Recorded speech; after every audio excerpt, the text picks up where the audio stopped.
Alô, alô, está Ah, indo. vai ser. Temos um. Ainda bem que você salvou sua própria vida. Tá, calma. Agora ele já ouve, gente. Será que a gente ouve? Fala que Oi, João, tudo bem? Você consegue escutar a gente? Pessoal, eu escuto sim. Vocês me escutam bem? Escutamos! Obrigada. A Perfeito. gente teve um problema aqui com o computador de conexão, mas agora tá tudo certo. É, Professora, acontece. a câmera um pouquinho. Então, oi, boa tarde. Então a gente já vai começar. Desculpa o atraso, mas vamos. Tranquilo. Boa tarde e boas-vindas a todos que estão nos acompanhando no nosso sexto ciclo de debates discente, organizado pelo Centro de Estudos e Pesquisa de Relações Internacionais, o CERIFACAMP. Eu sou Marina Zarpelon, aluna do terceiro ano de Relações Internacionais da FACAMP e estagiária no CERIFACAMP. O ciclo visa a difusão dos resultados das pesquisas conduzidas pelos alunos de Relações Internacionais da FACAMP em formatos de projeto de pesquisa, grupos de estudo, monografias e iniciação científica. As mesas contam também com a participação de convidados externos, pesquisadores e professores de universidades públicas e privadas brasileiras, como debatedores. Com o propósito de promover a difusão das pesquisas conduzidas pelos alunos de Relações Internacionais da FACAMP por meio de intercâmbio de conhecimento entre as instituições de ensino e pesquisa dos debatedores convidados, é com grande honra que declaro aberta a terceira mesa do sexto ciclo de debate discente do Série FACAMP, intitulada Temas de Política Externa Brasileira e a sua contribuição para a governança global.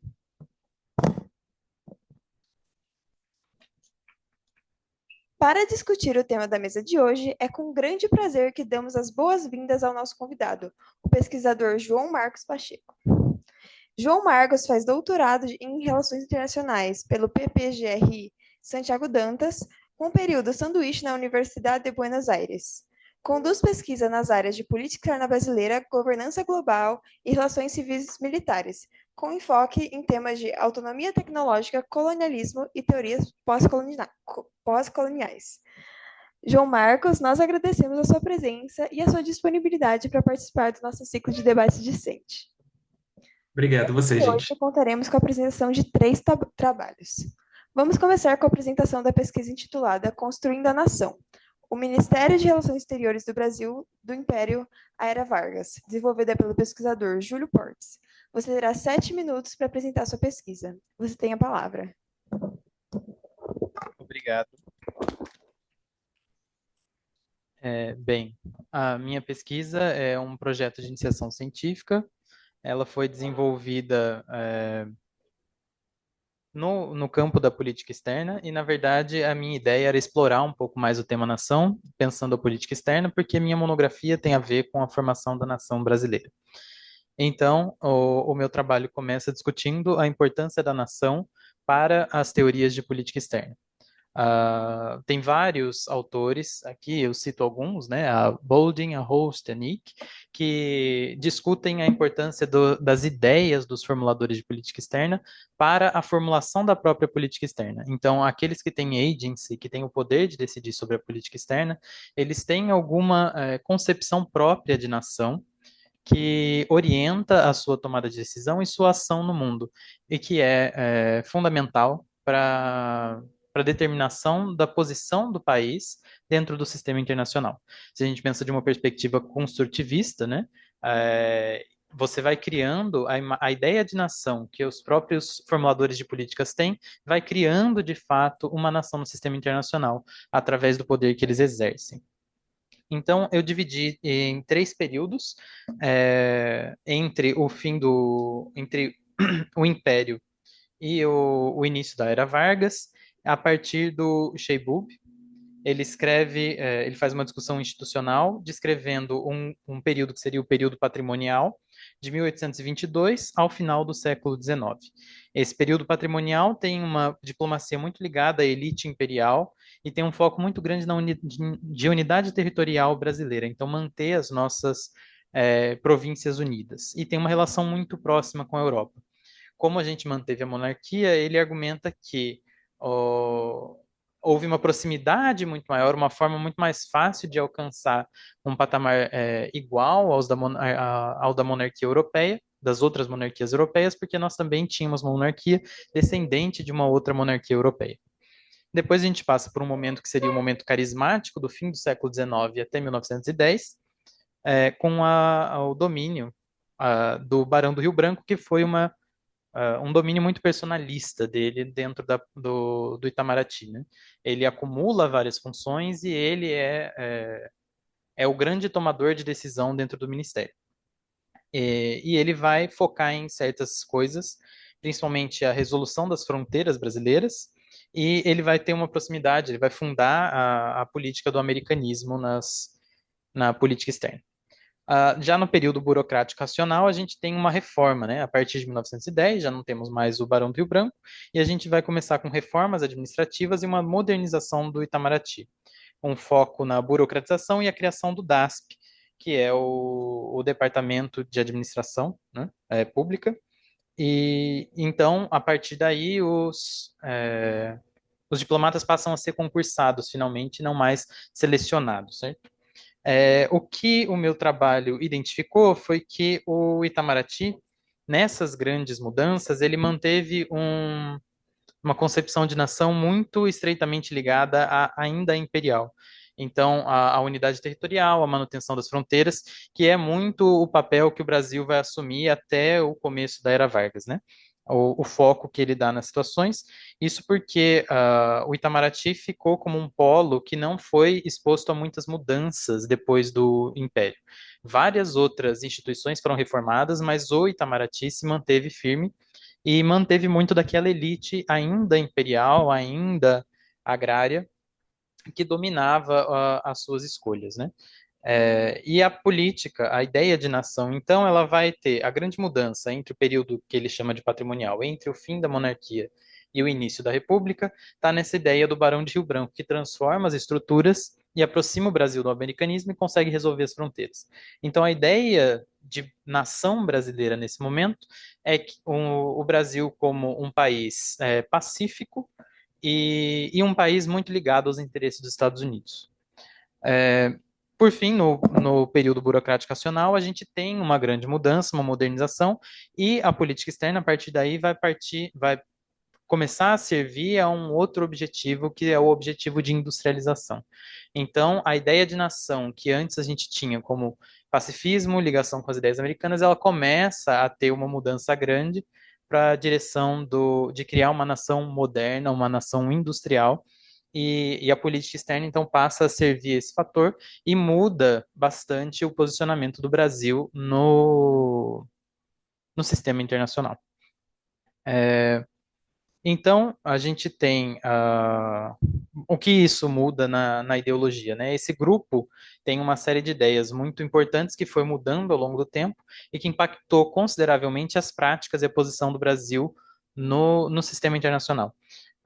Então, não necessariamente o Brasil como uma nação mudou. Não é que o Brasil se tornou uma nação industrial a partir da Era Vargas, mas a ideia de que o Brasil era uma nação industrial passou a ter impactos concretos sobre a relação do Brasil com si próprio e a relação do Brasil com o mundo. Eu acho que é isso, em suma.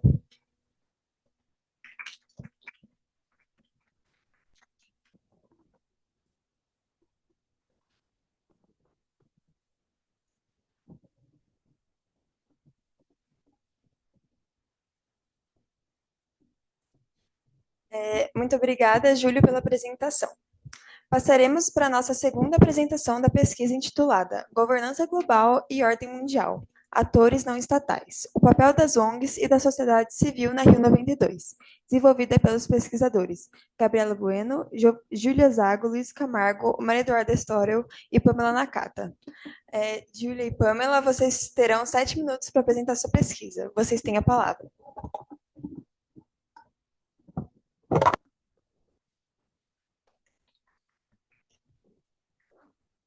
Boa tarde. Bom, meu nome é Pamela e essa é a Júlia. Nós estamos no segundo ano de Relações Internacionais aqui da Facamp. E nós estamos com um trabalho ainda em desenvolvimento matéria de Teoria das Relações Internacionais, aplicada pela professora Patrícia Rinaldi, e levamos como tema principal a presença dos atores não estatais durante a conferência da Rio 92, e como isso pode se encaixar no conceito de governança apresentado pelo Rosenau, que é um dos autores que estamos estudando durante esse semestre. Para iniciar, a Conferência da Rio 92, ela foi a primeira conferência voltada para o desenvolvimento sustentável, promovida pela ONU. Então, ela foi um marco histórico pela presença de atores não estatais, principalmente pela presença de ONGs. E isso se aplica como um dos conceitos de governança do Rosenau, que ele vai aplicar de como a governança ela não é somente formada por atores estatais, mas por atores também não estatais. E como isso vai diferenciar muito nas decisões tomadas na época, principalmente pela presença das ONGs, que mais para frente a Julia vai explicar um pouco mais, mas nós escolhemos uma ONG principal e qual foi o papel dela na formação da Agenda 21. Então, um dos nossos principais objetivos é analisar como vai funcionar a presença desses atores não estatais dentro da Conferência da Rio e como eles vão influenciar diretamente nas decisões, principalmente voltadas para esse desenvolvimento sustentável, que era um dos fatores, ainda é, na verdade, um dos fatores principais das conferências atuais.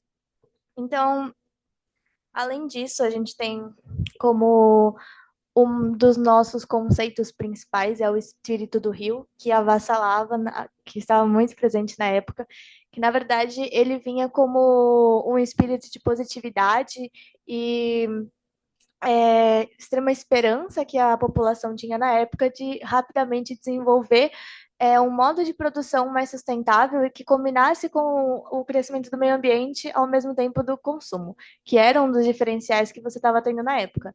Então, você tem o espírito do Rio muito grande, a presença dele muito grande na época, que é um dos fatores que vai também influenciar durante a conferência.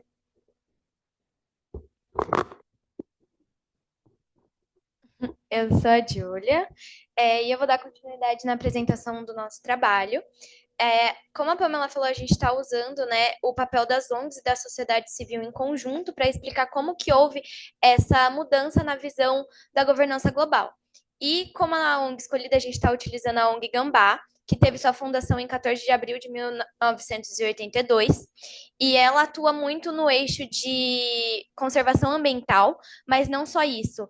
É uma ONG que ela busca sempre trabalhar com o conceito de desenvolvimento sustentável. Então, durante, né, o Fórum Global, tiveram vários documentos importantes que foram desenvolvidos, como a gente citou no nosso trabalho a Agenda 21, que contou com mais de 40 capítulos, né? E aí, cada capítulo a gente pode perceber que, conforme a pesquisa aprofundada, a ONG Gambá teve seu papel na elaboração, por exemplo, do capítulo 15, que eu coloquei aqui, o capítulo 18, o capítulo 10 e capítulo 36. Um dos capítulos mais importantes que eu achei é o capítulo 36, que é a promoção da educação, da conscientização pública e da capacitação. É muito legal esse conjunto, né, tanto da ONG quanto dos estadistas que estavam no Fórum Global, porque eles conseguiram ter a primeira possibilidade de implementar as organizações internacionais, de desenvolver um documento que fosse de extrema importância, que a sociedade civil participou.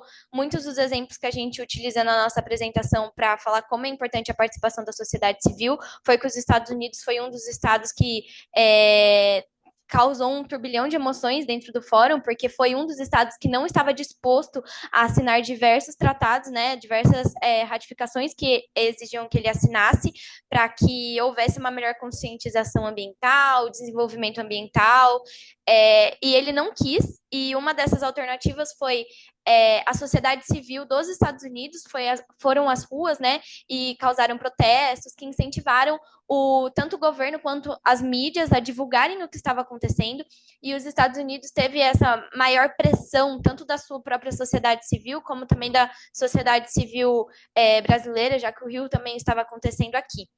E eu acho muito legal também a gente mencionar que todo o nosso trabalho está sendo baseado no Rosenau, é um trabalho que ele ainda está em andamento, a gente vai entregar o projeto final dia 6 de dezembro, mas é um trabalho que Agora a gente teve a abertura do ciclo do debate, as professoras, elas falam muito sobre esse tema porque é o futuro.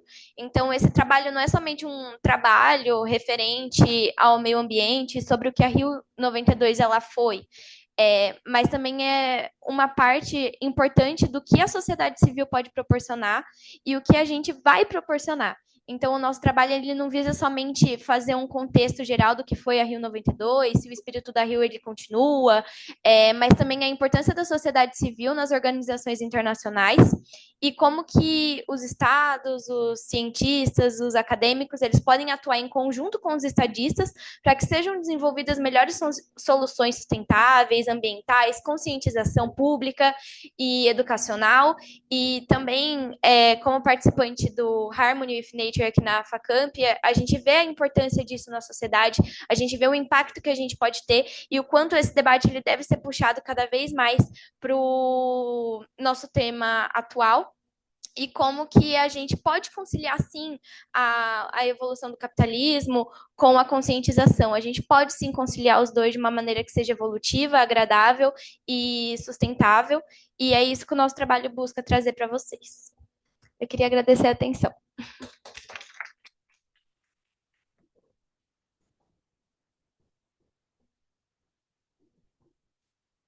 Muito obrigada pela apresentação. Passaremos, então, para a nossa última apresentação da pesquisa, intitulada Tensões entre Saúde Pública e Propriedade Intelectual.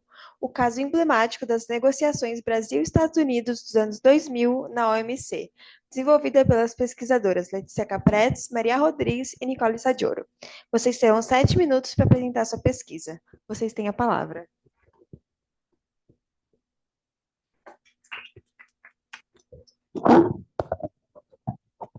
Boa tarde.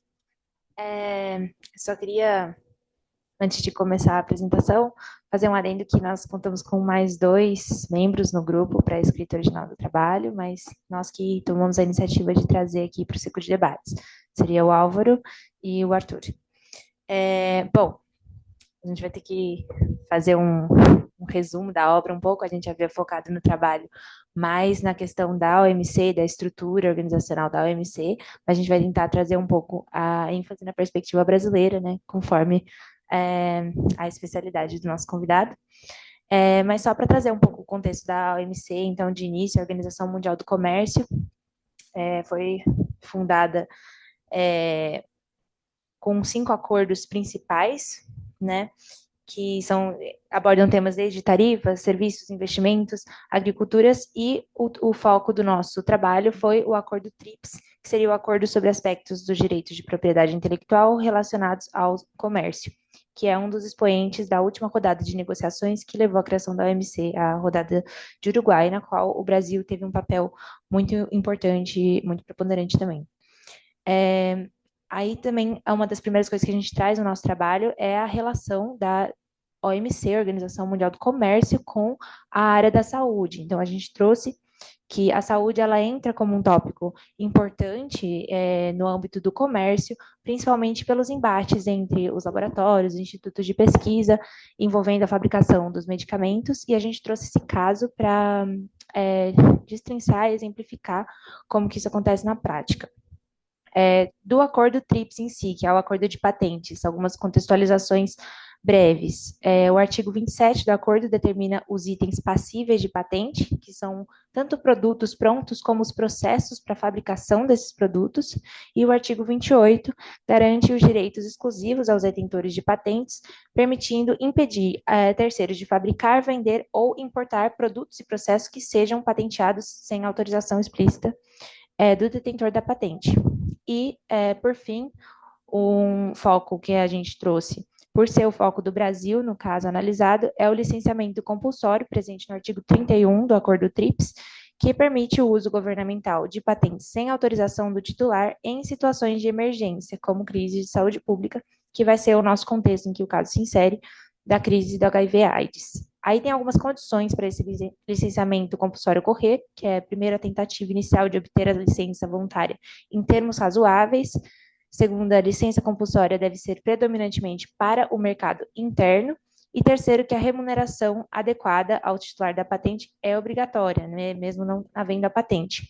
O que a gente trouxe como crítica no trabalho é principalmente que essas condições trazem uma linguagem muito vaga, que permite, então, a brecha para acontecer o que aconteceu no caso que a gente vai falar a seguir, né? Como, por exemplo, o que seriam os termos razoáveis, o que seria uma remuneração adequada. E essa ênfase, né, no mercado interno, que a gente vai ver que não foi exatamente o que aconteceu no caso do Brasil, que também foi usado em parceria de cooperação sul-sul para exportação. Agora eu vou passar a palavra para a Nicole explicar um pouco o caso. Oi. Para começar, é importante falar que o Brasil ele tinha um programa de combate à AIDS, que era o Programa Nacional de Combate à AIDS, começou em 1936. E no começo dos anos 2000, começou a ter um aumento dos casos de AIDS no Brasil. E esse programa nacional, ele demandava muitos custos do governo por causa da patentização dos remédios, principalmente por causa do remédio Neofinavir, do laboratório Roche, que é um laboratório estadunidense. Então, por causa disso, por causa desses custos elevados, o governo brasileiro ameaçou uma licença compulsória desse medicamento em 2001. A defesa dos Estados Unidos foi muito forte, isso porque a parte de medicamentos, a indústria farmacêutica tem um impacto muito grande no PIB estadunidense, então, para eles é uma coisa muito importante. E a manutenção das patentes no Brasil aumentaria significativamente o lucro nesse setor. Isso justificava o esforço bem alto dos Estados Unidos para proteger a patenteação. E a justificativa deles foi que o Brasil violava regras do TRIPS e do GATT ao adotar licenciamento compulsório para medicamentos. Isso tudo foi negociado na OSC por meio de um processo de consultas e a formulação de um painel para resolver a disputa dentro da OMC. E nessa disputa, eles mobilizaram a comunidade global, principalmente os países do Sul, porque isso se o Brasil tivesse sucesso, ia ser uma coisa que não ia ser boa, não ia ser boa só para o Brasil, mas para todos os países do Sul que também poderiam adquirir esse medicamento mais barato e daí eles poderiam ajudar mais a sua população. Essa disputa terminou em junho de 2001, com os Estados Unidos retirando a queixa deles da OMC, e aí foi criado um mecanismo consultivo bilateral, que o Brasil se comprometeu a consultar os Estados Unidos antes de usar o artigo 68 para licenciamento compulsório de patentes americanas, e os Estados Unidos aceitaram a possibilidade de uma quebra de patentes por razões de saúde pública. Essa solução foi considerada uma vitória diplomática para o Brasil e destacou a importância do diálogo para evitar litígios e retaliações comerciais. Essa foi uma vitória para o Brasil, que nem eu já falei, que manteve a possibilidade de licenciamento compulsório no futuro. E é interessante trazer à tona que em 2003 teve outra ameaça de licença compulsória para o Brasil, também por causa de medicamentos para AIDS. E em 2007 teve, de fato, um licenciamento compulsório do Brasil por causa de outro medicamento de HIV e AIDS. Vou passar a palavra agora para a Letícia.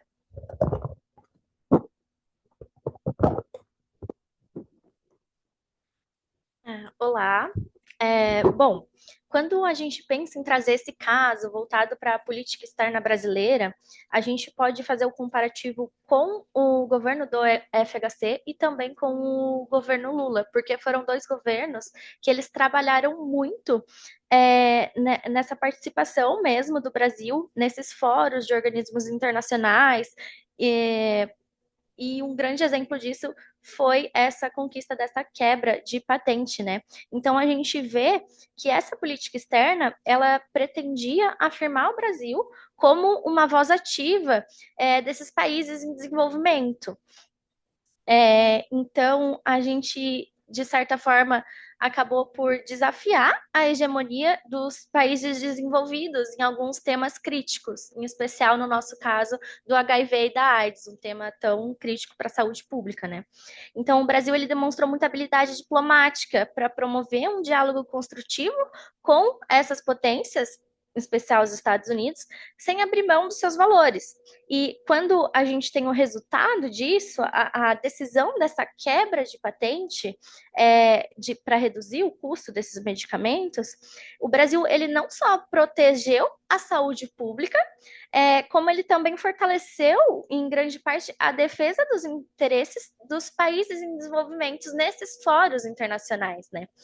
E continuando nesse sentido, a gente consegue enxergar mais amplamente a influência que isso abriu no TRIPS mesmo, né? Então, esse caso, ele abriu um precedente para flexibilização do TRIPS em situações de emergência sanitária, beneficiando esses países em desenvolvimento na produção desses medicamentos genéricos. Além disso, quando a gente volta para o sul global, a gente vê uma cooperação muito forte do sul-sul também, né? Então, essa colaboração entre os países em desenvolvimento para transferir a tecnologia e conhecimento também foi reforçada com esse caso. E daí, quando a gente tenta trazer ainda mais para atualmente, acho que um grande caso, um grande exemplo que a gente pode trazer disso é em relação à pandemia da Covid-19, né?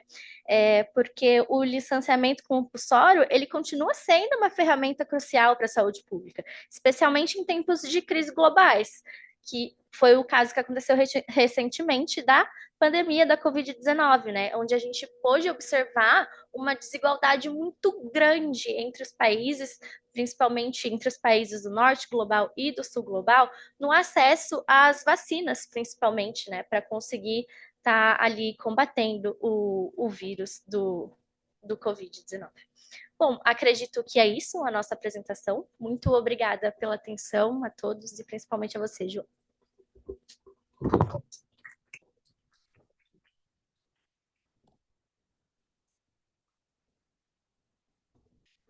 Muito obrigada pela apresentação.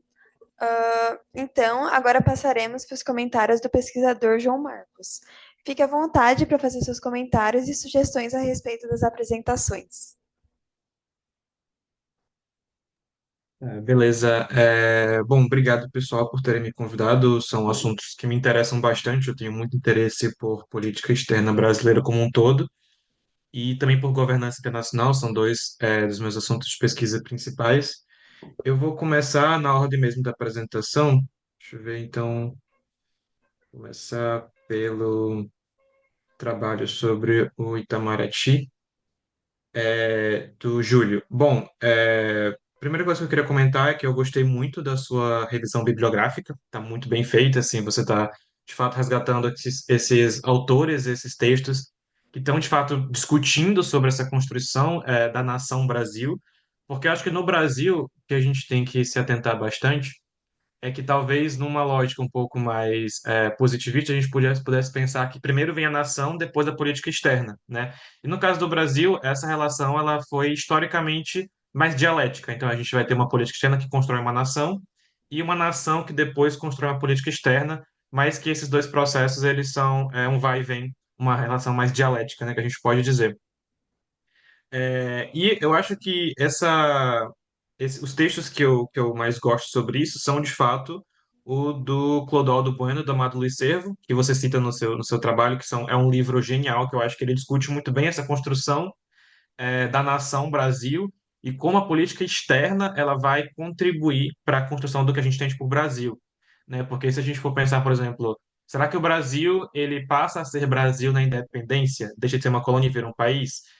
O que a gente vai ver, o que esses autores eles apontam bastante, é que esses primeiros anos no pós-independência do Brasil, a política externa tá mais, ela responde muito mais por interesses de um monarca que não é mais a coroa portuguesa, mas sim, a gente tem Dom Pedro aqui, então é mais um interesse da monarquia, de uma monarquia, digamos, que herdou essas questões da coroa portuguesa, mas que tem pouco a ver com que seja de fato brasileiro, né? Então, de fato, a gente vai ter essa preocupação com as fronteiras, que vai surgir do que a gente chama de política de reconhecimento, em que o Brasil ele vai. Inclusive, a crítica que os autores fazem, o Clodoaldo Bueno e o Amado Luiz Cerro faz essa política, é que o Brasil abriu mão de ser um país que se inserisse, de fato, em, em uma economia ativa no internacional, no mundo, porque ele queria ser reconhecido. Então era mais importante para o Brasil ser reconhecido como Brasil do que, enfim, ter uma política econômica que inserisse mais o Brasil para deixar de ser uma grande fazenda. Eu sempre falo isso, que o Brasil, por muito tempo, foi uma grande fazenda, até hoje o é. E, bom, então eu acho que a sua bibliografia está muito bem colocada. E eu acho que o que eu vou trazer de sugestão para você levar, enfim, tanto para um TCC ou para futuras pesquisas, se você quiser seguir essa agenda, é que eu acho que quando a gente fala de nação, o próprio texto, o seu texto fala que a nação é uma comunidade imaginária. Então, eu acho que um esforço de a gente trazer essa nação para um aspecto mais tangível, para um aspecto mais prático do que seja Nação Brasil, pode enriquecer mais seu trabalho, para que seu trabalho ele discuta muito bem essa questão ideológica, essa questão mais abstrata, mas que também traga para uma questão mais prática, uma questão mais empírica, certo? Então, eu acho que uma sugestão que eu poderia deixar para você é que, assim, quando a gente pensa, bom, como é que a política externa brasileira ela vai mudar com esses períodos, a gente pensa a relação do Brasil com alguns países, por exemplo, com a América Latina, né? Então, pensa a relação do Brasil com a América Latina em um período, depois pensar em outro período para ver e comparar quais transformações aconteceram e como essas transformações foram materializadas. Acho que é isso que eu deixo mais de sugestão, é pensar numa materialização dessa nação. O que que isso significa na prática? Que decisões foram tomadas? Que relações foram construídas entre o Brasil e a América Latina e os Estados Unidos? Eu acho que essas duas opções são as mais facilmente tangíveis, porque são os eixos principais da relação do Brasil desde sempre, né? Que é os Estados Unidos e a América Latina, principalmente os nossos vizinhos. Então, assim, pensar o Brasil como uma nação é importantíssimo para a gente começar a pensar o futuro também, tanto o passado, quanto o presente, quanto o futuro, e levar isso para meios mais materiais possíveis. Então, pensar a nação do Brasil não só como um discurso de um diplomata, um discurso de um presidente, mas como que essas decisões foram materializadas em termos de política externa, certo? Então, de novo, eu deixo como sugestão a relação com os Estados Unidos e a relação com a América Latina, pensar justamente como é que o Brasil deixou de ser essa grande fazenda que só serve para exportar matéria-prima para fora, para começar a pensar, uau, talvez a gente também possa industrializar, que foi ali com a Era Vargas, e pensar essa nação Brasil de sair de uma fazenda, como eu sempre chamo, com um país que de fato esteja tentando começando a se industrializar, a se modernizar. Então, a minha sugestão que eu deixo para você é isso, de tentar materializar mais esses temas, de pegar essas abstrações, nação, e esses conceitos que são muito abstratos, e trazer para uma empiria mais forte. Mas de fora eu achei seu trabalho muito bem contextualizado, porque a sua revisão está muito bem feita. Você consegue identificar os textos que indicam isso muito bem, os textos que estão tratando sobre isso e fazer o que eu gosto muito de sugerir quando a gente faz revisão bibliográfica é afunilar. Então, pegar do geral para o mais específico. E você faz isso muito bem, eu gostei muito do seu trabalho em relação a isso. Acho que da sua parte é isso. De novo, resumindo só, bibliografia muito boa. E a sugestão é materializar mais essa discussão para a gente ter resultados mais empíricos. É, E aí, o próximo trabalho, eu vou pro da governança global das ONGs no regime de meio ambiente. Eu acho que a discussão que vocês fazem é muito interessante e eu quero sugerir para vocês, além do James Rosenau, que é um autor que está trazendo muito essa questão da governança, é trazer um conceito que é modos de governança do Michael Barnett. O Michael Barnett ele tem um livro muito bem feito, muito bem escrito, que ele vai se contribuir com outros autores, em que ele vai explicar como a governança internacional ela assume diferentes modos, ele vai elencar três. A primeira é governança por hierarquia, que é uma governança mais tradicional, ou seja, os países fortes mandam, os países fracos obedecem. Então, se cria uma governança baseada em normas, expectativas, esses regimes que a gente entende, todos são muito mais impostos por uma hierarquia do que mais horizontalizados, certo? O segundo modo é o modo de governança por mercado, que ele vai trazer a importância das corporações e de como as empresas, esses conglomerados corporativos, vão contribuir para a governança. E o terceiro é a governança por rede. É isso que ele chama a participação das ONGs e da sociedade civil, que é governança por rede. E eu acho que essa discussão é muito importante para vocês, porque eu acho que quando a gente fala de meio ambiente, o regime de meio ambiente, entre todos os regimes que a gente conhece, ele é o regime mais fraco. Ele é um regime que tem normas muito mais menos precisas, então ele é um regime que não vai ter mecanismos de compliance muito bem estabelecidos. E eu acho que quando a gente percebe essa essa falha, inclusive, por exemplo, dá para comparar o regime de meio ambiente com o regime da OMC. A OMC é um regime super bem estruturado. É um regime que tem os seus órgãos de controvérsia, é um regime que tem tratados muito bem precisos, o texto é muito bem preciso, os países têm que fazer isso, isso, isso, salvo alguns casos, mas que o regime da OMC é um regime muito bem jurisdicizado, ou seja, é um regime que tem uma alta precisão de normas, tem agências de compliance, agências de fiscalização, agências de solução de controvérsias muito bem estabelecidas. Já o meio ambiente, não. E eu acho que quem vai começar a suprir essa necessidade no regime de meio ambiente são as ONGs. Então, por exemplo, hoje a gente percebe que as ONGs de meio ambiente são as principais fiscalizadoras. Elas que estão o tempo todo jogando relatórios sobre emissão de carbono. A gente não tem.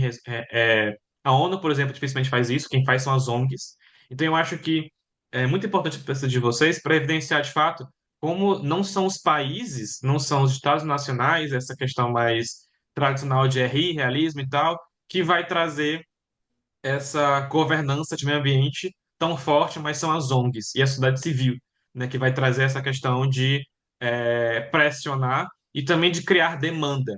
O autor que vai trazer muito sobre a questão da demanda é o Acharya, Armitage Acharya. Ele vai escrever sobre como a gente pensa muito sobre a oferta de governança, mas não pensa na demanda de governança. Então, quem está demandando governança? Quem pediu por essa governança? Eu acho que as ONGs elas têm um papel muito importante nisso.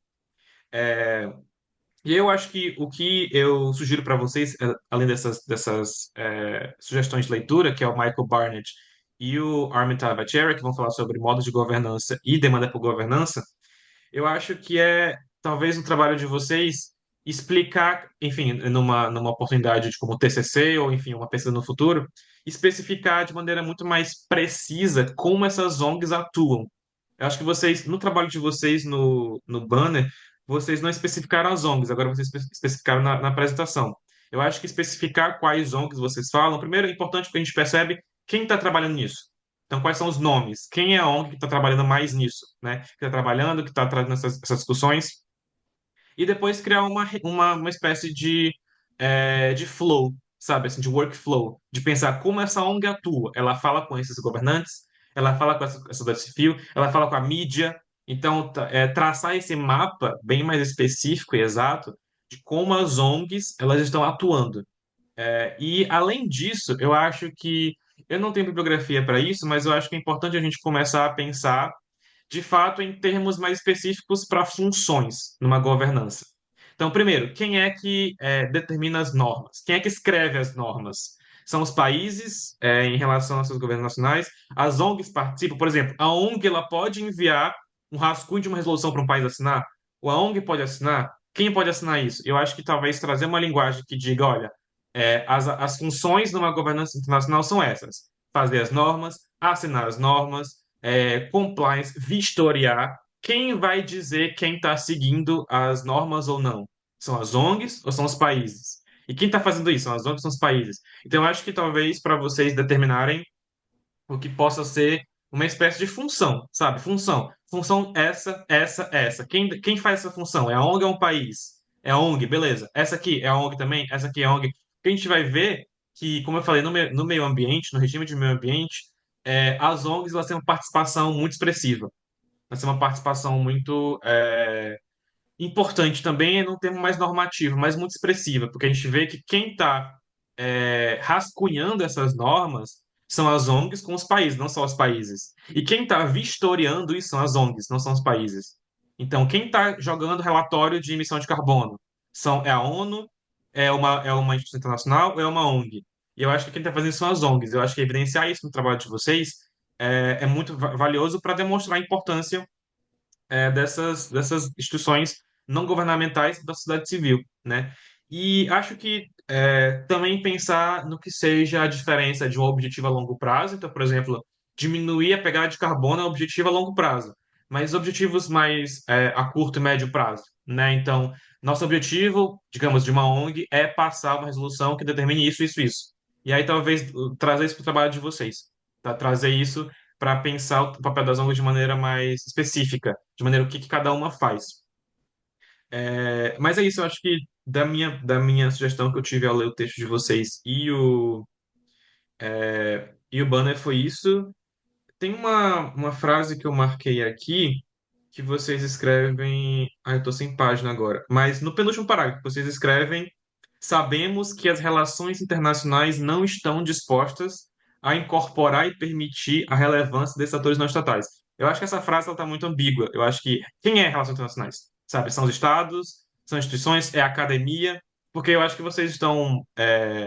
Dá para ver que vocês estão escrevendo para encher uma lacuna, mas não sei que lacuna é essa. É uma lacuna na academia? São os autores de RI que estão dizendo não, ONGs não são importantes, você diz não, são importantes sim? Ou são os países nacionais, sabe? São os estados nacionais que estão dizendo que não são importantes, você diz não, são importantes sim. Então, eu acho que as relações internacionais não estão dispostas, mas quem é as RI? Que RI são essas? É a academia? São os autores? São os estados? São instituições? Então, acho que só essa frase que eu sugiro que vocês especifiquem muito mais quem são as RI, que RI aqui pode ser muita coisa, né? Mas acho que é isso, tá muito bem, é um assunto muito interessante. Eu não estudo meio ambiente, mas eu estudo regime de não proliferação nuclear. Então, a minha governança que eu estudo é a governança nuclear, e na governança nuclear a gente tem uma ONG muito importante que é a ICAN, que é International Campaign to Abolish Nuclear Weapons, e a importância dela é tão grande que ela ganhou o Prêmio Nobel da Paz, 2017. Então, assim, quando a gente pensa em governança nuclear, as ONGs estão cada vez muito mais importantes. Então, a gente pensar qual o papel dessas ONGs.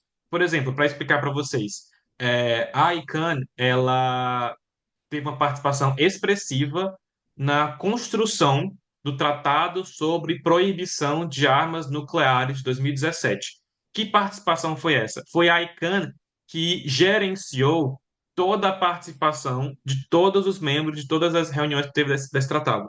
Ela trouxe sobreviventes das bombas nucleares de Hiroshima e Nagasaki, ela trouxe povos indígenas. Então, quando a gente pensa que essas comunidades estão participando cada vez mais dessas decisões internacionais, que não são mais só os homens brancos de terno que estão participando disso, mas sim povos indígenas, as comunidades locais, sociedade civil. Essas ONGs, elas literalmente estão gerenciando como levar essas pessoas para falarem nesses fóruns internacionais. Então, eu acho que isso que é importante para a gente pensar na participação das ONGs na governança, como as ONGs estão agindo, né? O que elas têm feito. E acho que isso que é importante para vocês. Eu uso a minha governança, que eu estudo como exemplo para vocês verem, mas é uma discussão que eu acho muito fascinante, eu me interesso muito por isso. E acho que de vocês são esses comentários que eu tinha para dar. E aí, por último, sobre o. Sobre a OMC, é um trabalho muito bom também, os trabalhos estão muito bons de vocês. É um tema que ele é bem comum quando a gente pensa em diplomacia brasileira, porque ele é muito emblemático. Ele é muito importante para a diplomacia brasileira. Eu acho que o que eu deixei aqui como comentário para vocês é eu acho que a primeira coisa que eu sugiro para todo mundo é abandonar um pouco a linguagem unitária. Então, o Brasil, o Brasil, o Brasil. Eu acho que a gente pode aqui usar, que na verdade isso está na pressão de vocês. O governo tal. Então, governo FHC, governo Lula. Por quê? Porque a gente consegue duas coisas. A gente consegue fazer perceber como essa política externa de saúde ela é uma política que ultrapassa governos. Então, foi uma política que começou no governo FHC e foi para o governo Lula. Interessante pensar, por exemplo, e aí o próximo ponto que eu queria trazer para vocês, é que a diplomacia brasileira foi tão importante para isso que depois, esse caso muito específico desse contencioso em relação aos medicamentos de HIV/AIDS do governo FHC, quando o governo Lula pegou isso, ele transformou no IBAS. Por quê? Porque o Brasil, junto com a Índia e a África do Sul, foram três países que agiram em conjunto para quebrar essas patentes, para que pudesse haver essa participação maior dessas cláusulas de compulsoriedade dessas patentes, no caso de saúde pública, né? E aí o que eu pergunto para vocês é o seguinte: eu acho que o trabalho de vocês, vocês podem deixar um pouco mais específico no sentido de a preocupação de vocês é uma preocupação jurídica ou é uma preocupação de diplomacia brasileira? O que eu quero dizer com isso vocês estão preocupadas mais com entender a parte jurídica da OMC, então entender o tratado, porque o TRIPS é uma fonte de direito internacional. Como é uma fonte de direito, é uma questão jurídica. Então, assim, direito internacional público, a gente pensa, vocês querem se entender como aconteceu isso de maneira jurídica, de maneira mais de deep mesmo, direito internacional público, ou vocês querem discutir isso de maneira que leve mais para uma questão de diplomacia. Porque a diplomacia, como eu falei, a diplomacia ela é muito importante. E eu acho que os dois casos são muito importantes, muito válidos. E se vocês forem levar para uma discussão mais de diplomacia, eu sugiro especificar um pouco mais. Então, por exemplo, citar a África do Sul, citar a Índia, explicar como é que o Brasil e esses dois países se uniram para a gente conseguir levar essa questão para a OMC e ter uma vitória, né, e conseguir, de fato, usar essas patentes de remédios para questões de saúde pública e, portanto, expandir mais essa discussão que vocês fazem para pensar, por exemplo, como é que a diplomacia brasileira, como é que o MRE e como é que algumas, talvez, ONGs brasileiras também conseguiram convencer a opinião internacional pública. Porque o que a gente tem aqui é uma pressão que não é uma pressão só jurídica, mas é uma pressão também moral. Porque o que o Brasil conseguiu fazer é pressionar a OMC para que fosse basicamente imoral manter essas patentes. Então, não foi só algo ilegal, mas algo imoral. E eu acho que isso é fantástico da gente pensar sobre o Brasil, como de fato o Brasil ele é um gigante diplomático. O Brasil ele consegue convencer o mundo de que é preciso, sim, a gente quebrar essas patentes, porque temos situações, enfim, de calamidade pública e de saúde pública. E aí, por exemplo, a África do Sul é um país que, enfim, estava passando por uma questão muito forte com o HIV/AIDS, e a Índia também é importante porque a Índia tem uma questão muito, muito especial com suas patentes, né? A Índia, ela consegue pegar esse remédio de maneira com engenharia reversa e tal. Então, assim, essa parceria do Brasil com a África do Sul e a Índia, ela foi extremamente estratégica. E eu acho que evidenciar isso, se vocês querem falar de diplomacia, eu acho que é muito importante, tá? Então eu acho que trazer essas especificidades mais, assim, como o Brasil atuou e quais foram os objetivos do Brasil, seria muito rico para o trabalho de vocês. Mas eu acho que está um trabalho muito bem estruturado, eu gostei muito, esse é um assunto que me interessa muito também, principalmente por ter questão de política brasileira e de cooperação Sul-Sul. Essa cooperação Sul-Sul, a gente tem que ter cuidado com alguns termos, porque alguns termos eles são muito específicos, tá? Então, por exemplo, se faz de cooperação Sul-Sul no governo FHC, dificilmente, mas a gente pode falar de que seja um precursor da cooperação Sul-Sul.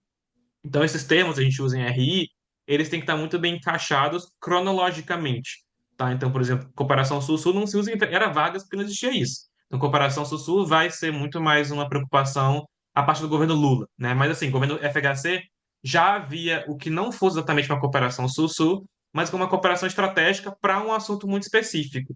E essa transição que eu acho importante, porque o FHC, o governo FHC, ele pegou uma cooperação muito específica que foi patente de remédios para HIV/AIDS no OMC.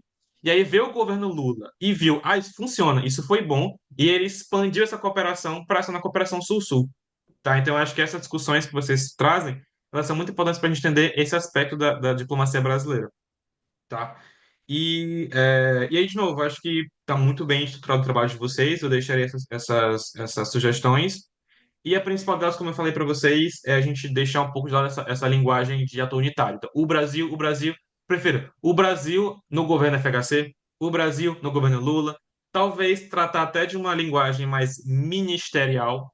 Então, Ministério da Defesa, Ministério da Saúde, Ministério do Itamaraty, porque a gente percebe aqui que será que houve? É porque, de fato, já viram uma discussão um pouco mais doméstica, que é de APE, né? Análise de Política Externa.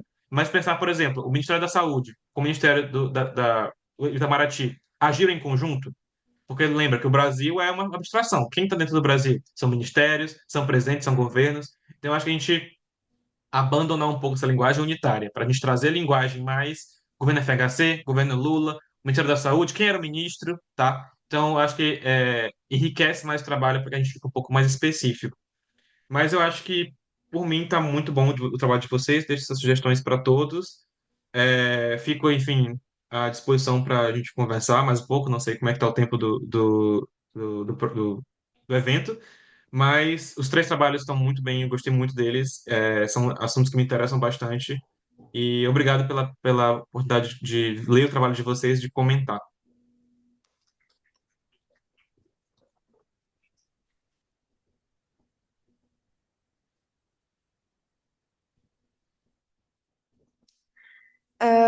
Muito obrigada. É, Agora eu passo a palavra para os apresentadores para que eles possam responder os comentários do João Marcos. Então a gente vai pela ordem mesmo, então pode começar. Obrigado. Muito obrigado pelos comentários.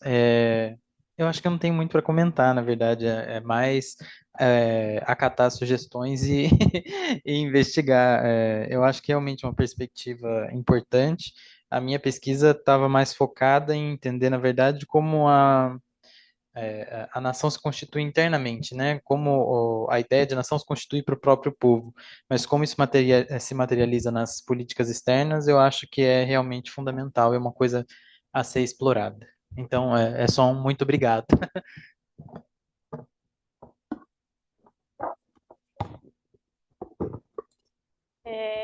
Bom, primeiramente, quero agradecer pelas biografias. Na verdade, eu acho que era uma das partes do trabalho que a gente estava um pouco de dificuldade por conta de usar mesmo as biografias usadas em aula, mas queríamos trazer um pouco mais de fora, então eu agradeço pelas opções.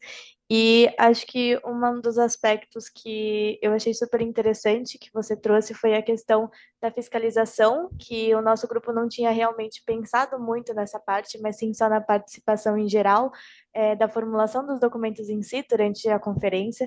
Então, eu acho que essa questão de como fica após conferência, como as ONGs vão trabalhar nesse aspecto, eu achei muito interessante para trazer realmente para o trabalho a partir das biografias que você trouxe. Então, muito obrigada pela colaboração. Realmente essa parte das bibliografias a gente estava meio que um pouquinho procurando mais, então você ajudou muito a gente a complementar o nosso trabalho. E também os seus comentários foi um comentário muito parecido com o da nossa professora, né, que é a Patrícia, que ela falou que a gente realmente tem que nichar um pouco mais, né? Então a gente começou primeiro no nosso projeto falando, né, sobre a Conferência do Rio, o espírito, e agora a gente já está aprofundando mais na Agenda 21. Na devolução do nosso trabalho, a gente vai aprofundar mais nessa participação, tanto que eu trouxe, né, a questão dos capítulos em que a ONG Gambá participou em conjunto com a Agenda 21 para desenvolver esses capítulos. Então, eu acredito que é isso mesmo que você falou. Agradeço pelos seus comentários, pelas suas pontuações.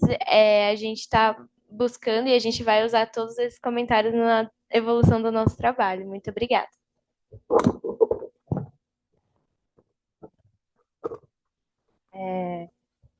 A risco de ficar repetitivo, muito obrigada pelos comentários, pelos pareceres. Achei muito interessante, especialmente a questão da linguagem unitária. Eu acho que esse é um comentário que eu vou levar, assim, não só para esse trabalho, que a gente está pensando em talvez desenvolver para um artigo, ainda não tenho uma certeza, mas para a vida e para os outros trabalhos também, porque eu acho que é um perigo que a gente corre realmente na área das RI, de cair muito na análise sistêmica e esquecer da importância da especificidade, né? Eu fiz uma outra pesquisa sobre cooperação Sul-Sul e justamente, para mim, o maior desafio que eu identifiquei foi como conciliar as especificidades com o contexto geral, né? Com a aplicação geral das práticas, né? E sobre o foco do nosso trabalho também, queria só deixar um comentário que, a princípio, né, a gente tinha desenvolvido o trabalho para uma disciplina de instituições políticas e econômicas internacionais, então o nosso foco acabou sendo um pouco mais jurídico, pelo teor da OMC, que, como você falou, realmente tem um arcabouço jurídico assim, muito forte, então a gente teve que entrar um pouco nessa análise do direito internacional público, mesmo sem ter tido essa matéria ainda, mas para poder entender, né, o acordo e o funcionamento interno dos mecanismos da OMC, mas eu acredito, né, que o grupo, a gente estava discutindo aqui, que se a gente for evoluir para um trabalho de artigo, realmente seria interessante trazer esse foco na diplomacia, justamente por ser um caso emblemático nesse sentido, né, no sentido diplomático, e para discutir a parte jurídica, eu acredito que tem muitos casos possíveis de discutir, né, e esse caso que é tão marcante na diplomacia brasileira, acho que fica bem legal esse novo enfoque, então queria agradecer esses comentários especificamente também.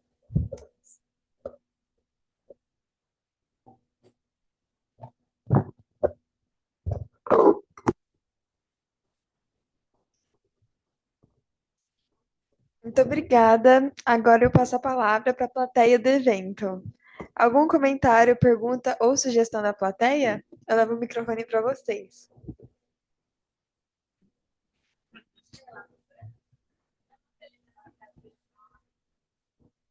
Tá bom.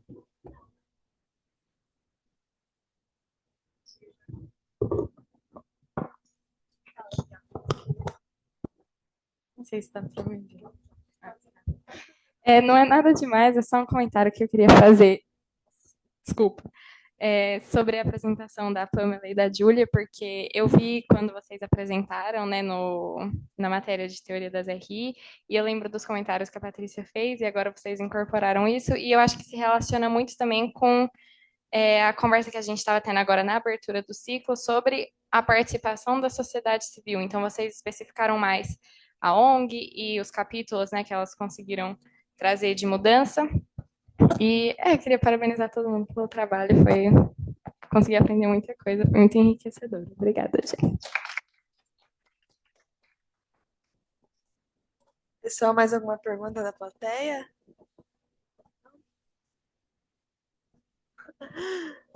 Eu também.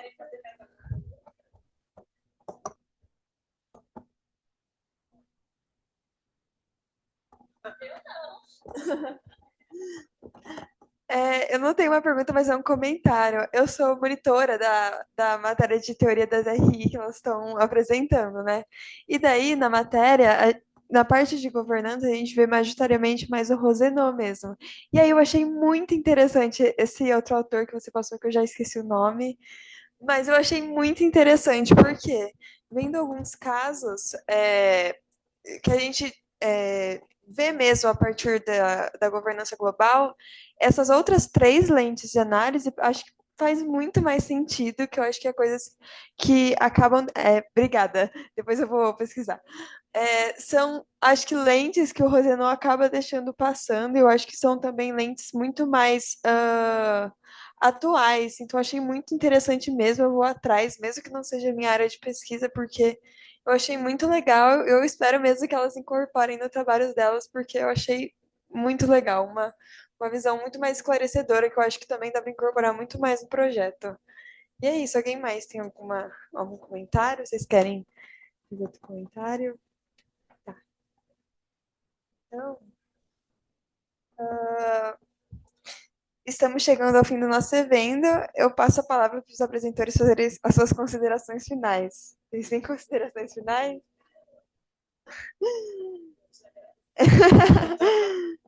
Então, João Marcos, você gostaria de fazer as considerações finais? A gente agradecer pelo convite, gosto muito desses assuntos, dessas temáticas. Vocês têm meu e-mail, então podem passar meu e-mail para os alunos, quem tiver interesse para pedir, enfim, bibliografia e tal. E parabéns pelos trabalhos e fico muito feliz pelo convite e agradecido. Então, tá bom. Encerramos. Pode falar. No nosso projeto, né, que a gente está fazendo agora com a professora, a gente tem que fazer um vídeo ensaio. E aí a gente está procurando pessoas que a gente possa recolher entrevistas que vão enriquecer no nosso vídeo ensaio. E eu gostaria de perguntar se a gente pode te mandar um e-mail com algumas perguntas, para a gente conseguir marcar talvez uma reunião para a gente fazer um vídeo e colocar você no nosso vídeo ensaio, caso você tenha interesse, para aprimorar a nossa pesquisa e o nosso trabalho. Seria um prazer. Muito obrigada. Pronto, já arrumou uma entrevista agora para a disciplina. João Marcos, eu não sei se você colocou seu e-mail, mas se você colocar aí. A gente tem também, então tá tudo Vou certo. comentar, então. Enfim, se ninguém tem mais nenhum comentário, encerramos assim a terceira mesa do nosso sexto ciclo de debates discente da série FACAMP. Gostaríamos de agradecer a presença do João Marcos pelo excelente debate com os nossos alunos. Agradecemos a presença de todos os alunos, professores e convidados e aproveitamos para convidá-los para as mesas do ciclo que ocorrerão amanhã, terça-feira, 5 de novembro. A mesa 4 ocorrerá às 10 horas, às 8 horas, com o tema Os impactos do neoextrativismo na América Latina.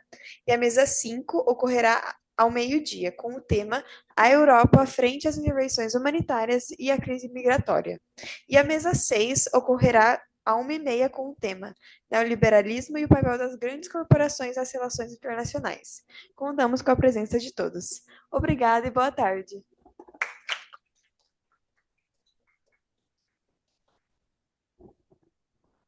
Oi, João, você me escuta? Deixa eu subir aqui Escuta. também. Tudo bom? A gente acabou não se falando pessoalmente, mas eu sou a professora Rúbia, eu criei a matéria de IP, de instituições políticas ali para as meninas, todo mundo aqui já se conhece bem, mas eu queria agradecer em nome do SERI a sua presença, ter aceitado o nosso convite e pelos seus comentários, foi muito legal e eu espero que a gente possa continuar aqui com as parcerias, as entrevistas, né? Então, o nosso agradecimento Perfeito. aqui. E desculpa pela nossa demora aqui no começo, estava complicada a internet, hoje está chovendo muito, mas a gente conseguiu dar Tranquilo. conta. Muito obrigada de Tá novo. certo, obrigado. Então, é isso. Então, a gente se fala brevemente. Tchau, tchau, gente. Obrigado. Obrigada. Tchau, tchau.